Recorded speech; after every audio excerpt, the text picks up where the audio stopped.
So in the region of Reggio Calabria, archaeologists discovered 2 funeral pyres, which included burnt bone and grave goods, small terracotta capitals, likely because the body was placed onto kind of like a bed that stood on these 4 capitals. They found small perfume bottles, small cups, small makeup containers, and generally the graves from this region show a greater variety and wealth, again, which indicates general city wealth, a lot of elite members, popular trade routes. It tells us a lot. And we see a range in treatment of the body. So in some cases, the deceased was cremated and the ashes were buried in an urn, and in others, the body was buried intact. If somebody 1,000 years from now asks us, what was the American standard of burial? There isn't one singular answer, because residents and citizens of the US belong to different confessions. Think about the last funeral that you've been to. Was the person buried in a coffin? Were they wrapped in a sheet?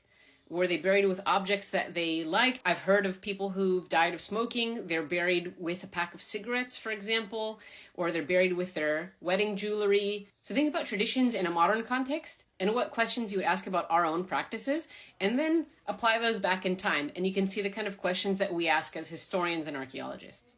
Okay, so now that we know about the concept of the sarcophagus, its uses, where they're found, what we find, and what kind of information we can extract from them.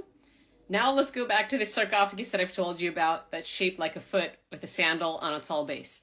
It was uncovered across from where the museum is currently, and this is a very unique sarcophagus.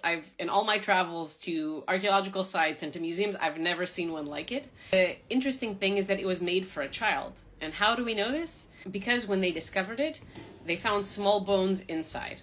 Originally, it was covered with a circular brick used as a closure, like you see half of it here in this picture, and it dates from the 3rd century BC.